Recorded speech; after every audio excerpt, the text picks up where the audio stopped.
bro yewe ntabyo kujya gutekereza byinshi ziriya nyama harimo n'inyama z'abantu we niyo baza kuvuga ngo iyi mirambo uko ari 14 yose yarabonetse indi ibiri bivugwa ko yatetswe ngo ikajugunywa mu nsina kugira ngo azimangatanye ibimenyetso. Kazungu Denis yatangiye avuga ko ari abantu batandatu bigeze hariya yemera 12 nuko inzego z'umutekano zari maso ndakubwiza ukuri ari nk'umuntu umwe cyangwa babiri yabakoma. Niba umutipa ashobora guhangana n'inzego z'umutekano uribaza none igitsina gore yari afite abafatanya bikorwa imitwe barayigura bakayimaza iki man iri abayijyana muri biriya byuze bakayitegesha ziriya ngona ntubizi ari amenyo y'ingona ya zahabu ari abarimo ifungo riteye ubwoba. Kazungu gereka mwite mwanariza gutya bibi nanabivane mu nzira. Kazungu kwemera ibyaha kwe kuriya byihuse bitandukanye nuko abantu babikekaga ni strategy ashobora kuba ari gukoresha kugira ngo bamugabanyirize igihano cyane yuko iyo umuntu yemeye igihano cye amategeko ateganya yuko agomba kugabanyiriza.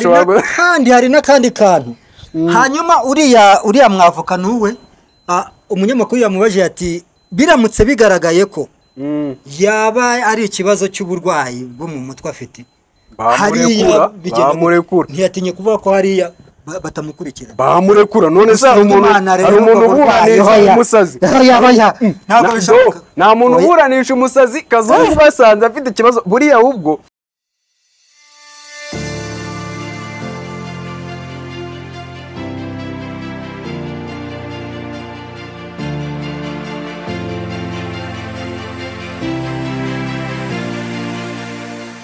Yes, kaze kuri day to day. Uyu munsi ni Derek n'ubundi tugiye kongera kubana nta kindi rero nyuma y'ikiganiro twabahaye cya Kazungu Denis na wundi tugiye kuvugaho ni wa wundi umusore mwabonye mu mashusho kare ubwo yatambukaga imbere y'abantu bose ubwo yageraga ku hariya ku rukiko rwa Kicukiro gasa nkaho ashaka kwishikura abari bamucunze twavuga polisi ndetse yaje muri van y'uburyo hasi ya Ribura ni yari ndumva andi kumwe na mugenzi wanjye tujye kubona muri kiganiro kitari buze kuba kirekire kandi kitari buze kubana kigufi.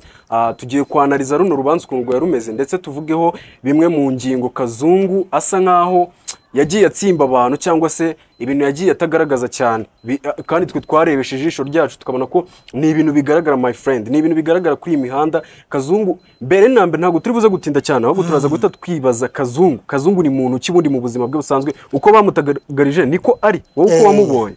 Ngira ngo reka mbanze nsuhuze abakunzi ni nabwo bwa mbere ugeze kuri day to day wakoze kubwa ubutumirwa reka nge mbanze nsuhuze abakunzi bawe mbanze ari na benshi cyane ni benshi kabisa. So rero nanjye narindi hariya narindi hariya ariko uriya mugabo mwana inyamaswa ateye ubwoba cyane.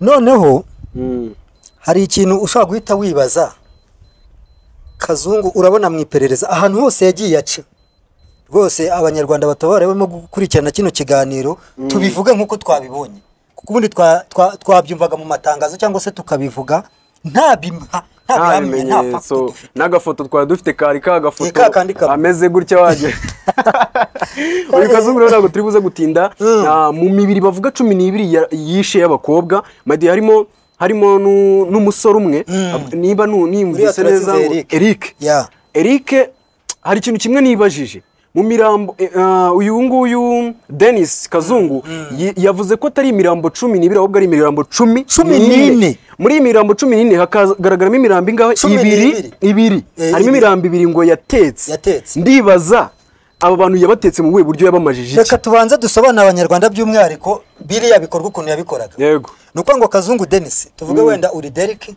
urabona cyane tunabwira abantu cyangwa se tugira inama abasore cyangwa se banyamuza vuba muri Kigali kuko urumva ni trike yari afite cyane yajyaga cyagahamagara umuntu ati ngwino nsure cyangwa se akabanza akakwigiraho inshuti then yangiza akakujyana mu rugo iyo kugezaga yo yahita gakinga yamara gukinga agahita akuzirika amaboko n'amaguru akabanza akakwaka ibyangombwa ufite ubwo birimo amapini ubikurizaho amafaranga akakwaka amakonte ibyo byose yamara kubibona ukanandika n'inyandiko zigaragaza ko muguze yaba ari ibibanza yaba ari ibiki yaba ari imitungo ufite.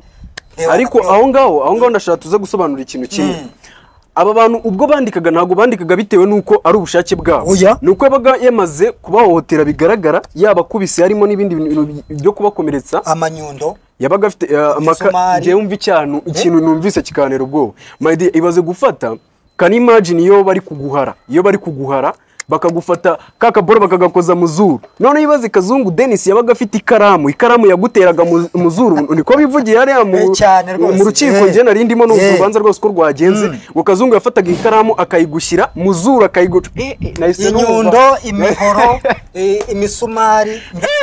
Nahise numva uyu mugabo nta asubundi ngiye nibazaga buriya ngiye kwibaza ikibazo n'abandi bantu bari kuri hariya bibaza. Jewe ndi kwibaza Kazungu niye mpamvu yaje hariya imbere y'ubushinjacyaha. Ariko wumvishe ikintu yireguje ngo bamuteye sida.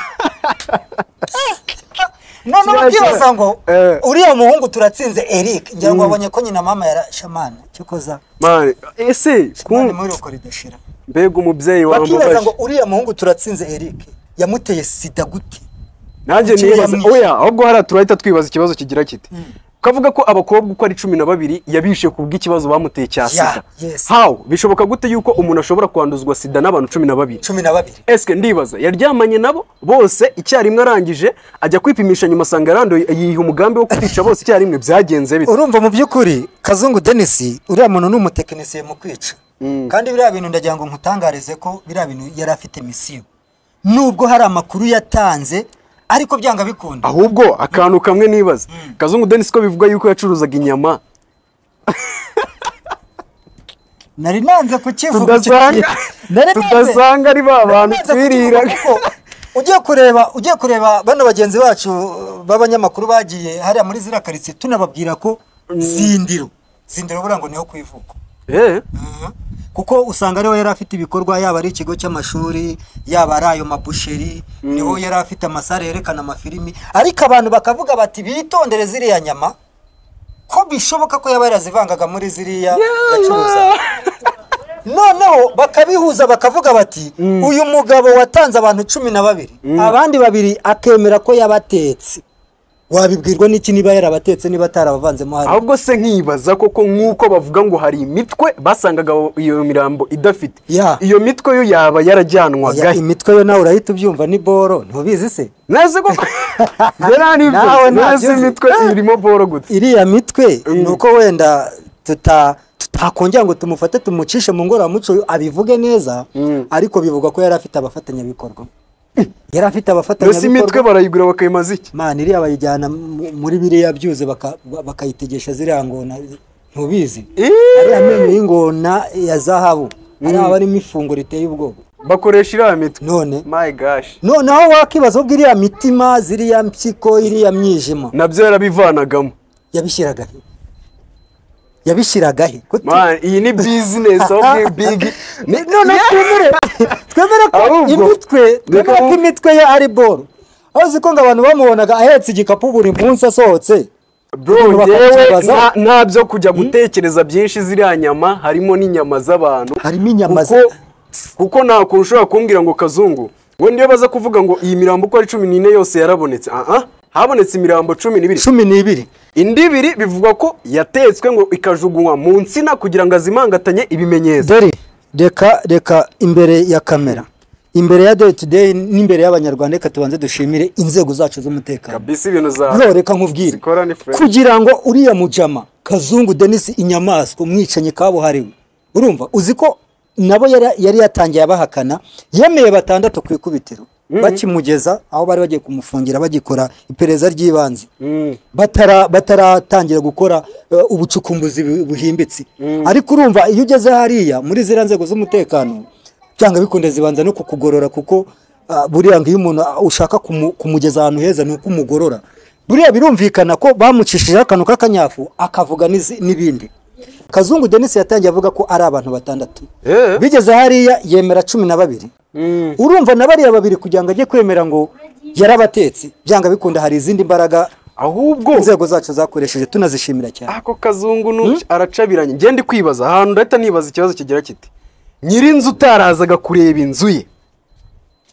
Ni gute bivugwa yuko Kazungu yamaze amezi 9 atishyura inzu? Bikavuga yuko uyu nyirinzu yavuze iki kirego yabivuze nuko ngo aya mezi arangiye ntago ari umuntu wagaragaraga cyane aza kuvuga ikibazo cy'inzu ye yuko itishyurwa. Ahubwo yagaragaye nyuma y'aya mezi 9 ngo uyu Kazungu atishyura ngo yishyuye amezi 3. ubundi nta tatu cyane. Bro reka nkubaze hanyuma nyiri inzu we ko yavugaga ati uyu muntu nanjye yari arambwiye ko azanyica ahubwo ariko njyewe reka nkubwize ukuri kiriya gitipe ni ikinyamaswa njye nakirebye cyari kiri confidence man cyasaka. No bro yaje mu rukiko ari ameze gutya aricara akajya asubiza gutya umutwe inyuma akaduze cyane. Uriya mucyama reka nkubwize ukuri nuko inzego z'umutekano zari maso ndakubwiza ukuri ari nk'umuntu umwe cyangwa babiri sha yabakoma none se niwabonye bakimuvana mu ivani ukuntu ni ukuvuga ngo bamuvanye mu ivani ashaka kubika umutwe ngo kamera zitamubona noneho baramufata ngo bamwubure ashaka kurwana na polisi. Niba umutipe ashobora guhangana n'inzego z'umutekano uribaza none igitsina gore noneho hariya ku rukiko hari n'undi mukobwa wamutinya bya danje nuko yenze kujya kuri kamera ariko namubajije ngo we Kazungu yaramuhamagaye hari akabari yari afite kiwe Kazungu aramuhamagara ati vayo ageze mu rugo asanga nyine ageze handi urabona iri hanzu ya Kazungu irakoritiriye ngabona Kazungu yikoreye ikintu asa nkaho gisasheho umufuko ukuntu arabikeka ariko nyine agira ubwo barangije ahita asubirayo aramubwira ati ubu tuvugana ntago mbonetse ngo bukeye bwaho nibwo amakuru yahisaza avuga yuko Kazungu yica abantu. Uyu mukobwa nawe ahubwo ndi kwiba hasi ibintu kuki bataritanzemo amakuru wa urumva ariko benshi bagiye bavuga ko amakuru bayatanze ahubwo umujama akajyanwa hakabura abashinza umutipe bakamugarura. Njyewe buretse akaranzo dusomere reka banze ubwino bwa danje ngo iyi ni raporo y'urukiko nuko ngo ibyaha Kazungu aregwa ni ibyaha 10 ningahe 10 byose twagiye ku cyambere kiravuga ati icyaha cyica rubozo giteganywa n'ingingo y'112 gihanishwa n'ingingo y'113 yitegeko icyo ni icyaha cyica rubozo. Iyica rubozo rero hano abantu bataza kumva ni iyica rubozo ni ukuba wakica umuntu mu buryo wari TikTok umva nuko ngo nta keyazi nta garugu hitwe ngo birangire ni kwa kundi like dufate nko mu bantu bagiye bareba movie ngenda ajya nifashisha ibintu biri hafi abantu bakurikirana cyane ushobora gusaba muri filme uri kureba light umuntu bagenda bamwica inzara bakagira ute bakamukata ibice by'umubiri bibabaza n'uyu Kazungu niko yicagamo aba bakobwa kuko ugiye no kurana bira bikoresho uhereye ku mihoro ukagera ku makaramu ukagera ku nzembe n'ibiki urumva ko mu by'ukuri yabikoreshaga mu byiciro bigiye bitandukanye. Iyo ni yica rubozo kabisa icyaha cyica rubozo giturutse ku bushake none ariko wumve none se ujya ubana ubushake muri make nta muntu wamutumye twavuga yuko nta muntu wamutumye n'ubushake bwe. Icyo ni icyaha cya kabiri nari mvuze icyaha cy'ubwicanyi giturutse ku bushake. Icyaha cya kabiri kikaza icyaha kindi twatuvuze icyaha cyica rubozo. Icyaha cya gatatu kikaza icyaha cyo gukoresha undi imibonano mpuzabitsina ku gahato. Exactly.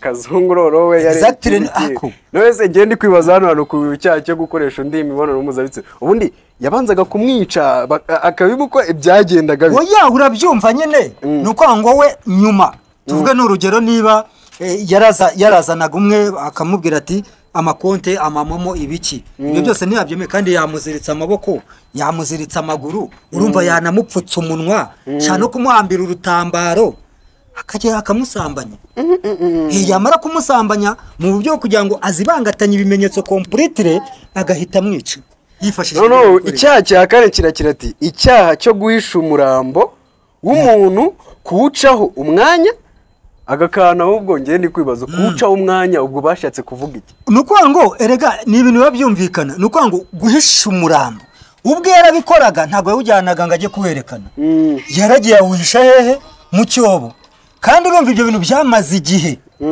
umwanya byamaze igihe abizi neza ko ibyo bintu bihari icyo ni icyaha ni TikTok turagenda dukoresha twibuse kugira ngo ibi bintu tuze kubinyuramo gake icyaha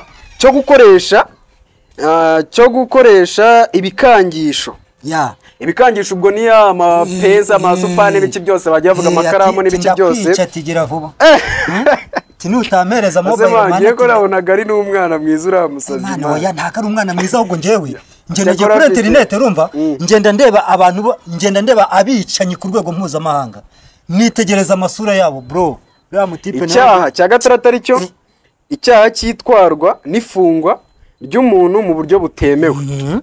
Ubwo ahantu aho ndi kuhibaza nese abakobwa yabatwaraga mu buryo butemewe gute?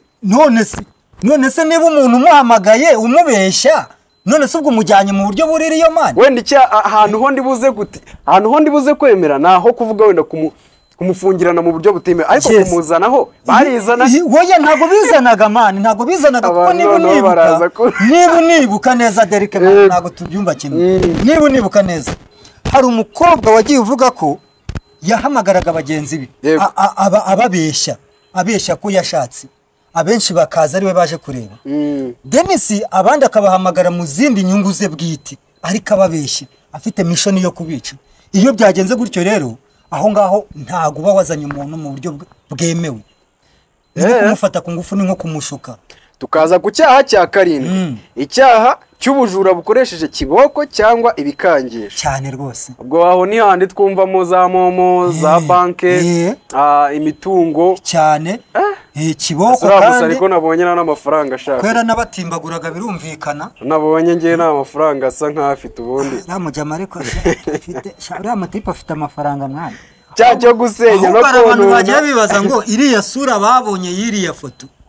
Nge nabonye bidasa nuko yenge nayanarije narebye neza ahubwo niba ari uko hari afite agasatsi arimo ararya ibigori yabaye neza cyane, yarabyibushye ari aboro nabonaga. Nicyo abantu bagiye bavuga rero, ubwo bati ni gute umuntu wisha abantu igeze hariya, ni gute ajya kurya ibiryo bya leta? Noneho gutya mumeri wa Rori ati urabona akazungu bamukura ati mwica ingegera. Na benshi twagiye duheza amanterview batandukanye bati mwice ariko abaturage ntago mu Rwanda bino biha. Cyaha cyo gusenya no konona inyubako ku bushake, icyaha cya karindwi. Icyaha kuko niba babyibuka wari uri mu nzu hari cyaha cyo gukoresha inyandiko mpimbano, cyo ni icyaha cya 9. Icyaha cya 10 ari nacyo cya nyuma, icyaha cyo kugera mu buryo butemewe, kunuza ku makuru okay, ni mu makuru mudasobwa nibyo banditsemo. Ubwo ni muri kwa kundi yabikuzaga amafaranga y'abandi cyangwa none nuko kwinjira mu makuru y'ibanga y'abantu muri za mudasobwa. Nuko niba ashaka kuba ati mpereza pini yawe ubikuriza amafaranga, nuko directoma arabikuza amafaranga mu mazina yawe. Banke niba ari wowe wiyandikishije kuri iriya pini, bo bareta barabona ko ari wowe yabikuje, ariko niwe mu byukuri ugize gute ugiye kuyazana, ni ugiye kuyafata. N'ibindi bintu ndibuze ngiye gusoma raporo yo nini cyane. None se ahubwo reka nkubaze, wari uriyo cyane? Nge narindiyo no mu rukiko narindiyo kabisa. Hariya ngo ni iburana gifunga n'ifungurwa. Bamuhaye iminsi 30 y'agateganyo. Iminsi 30, ariko ngewe abantu benshi bakomatiza bavuga ati iminsi 30 bamuhaye ni iki? Kazungu nta kugorana. Ubwo umucamanza yamubazaga ati Kazungu uravuga iki ku byaha ukeko? Yavuze ati ngiyewe madame monsieur le président ndemera ibyaha byose. Anategeka yuko adashaka yuko urubanza rwe rujya ruza abanyamakuru. Aravuga ati hari ibindi ariko harakantu yavuze ngo ni muheza abanyamakuru, hari ibindi byaha ndibuze kwemera mutari muzi kugira ngo abantu bataza kumfatiraho. Bivuga ngo birahari abatikuramo nakandi ngo ngiye mbasunikiye umupira. Wumvishe kari akantu ngibyo nge n'ibindi. Kazungu gereka mwite mwanariza gutya nanabivane mu nzira. Kazungu kwemera ibyaha kwe kuriya byihuse bitandukanye nuko abantu babikekaga, ni strategy ashobora kuba ari gukoresha kugira ngo bamugabanyirize igihano, cyane yuko iyo umuntu yemeye igihano cye amategeko ateganya yuko agomba kugabanyiriza. Kandi hari nakandi kantu. Hanyuma uriya mwavoka nuwe umunyamakuru yamubaje ati biramutse bigaragaye ko yaba ari ikibazo cy'uburwayi bwo mu mutwe afite, bamurekura. Ntiyatinye kuvuga ko hariya batamukurikira, bamurekura. None se hari umuntu uburanisha umusazi? Nta muntu uburanisha umusazi. Kazungu basanze afite ikibazo buriya, ahubwo buranuka atagize umuntu right umwavoka, cyane ko nta n'umwavoka wajya kuri uriya muntu pe. Uwo mwavoka nawe yaba ari inyamaswa. None se Deri reka nkubaze, niba ibintu atarabivuze mu iperereza ry'ibanze ati ngewe Kazungu yaza kugira umwavoka, ndakubwiza ukuri ko yari kuza ari akagaruka ubushinjacyaha akavuga yuko ari ubusazi bwabimuteye. Ahubwo wenda akantu bazashingiraho nuko wenda yemeye ibyaha, ariko nabwo ahindukiye akavuga yuko ari umusazi. bakamupima koko bagasanga ubwo busazi arabufite koko, kandi biranagaragara. Ubundi umuntu ni gute umuntu muzima yica abantu bangaye kure?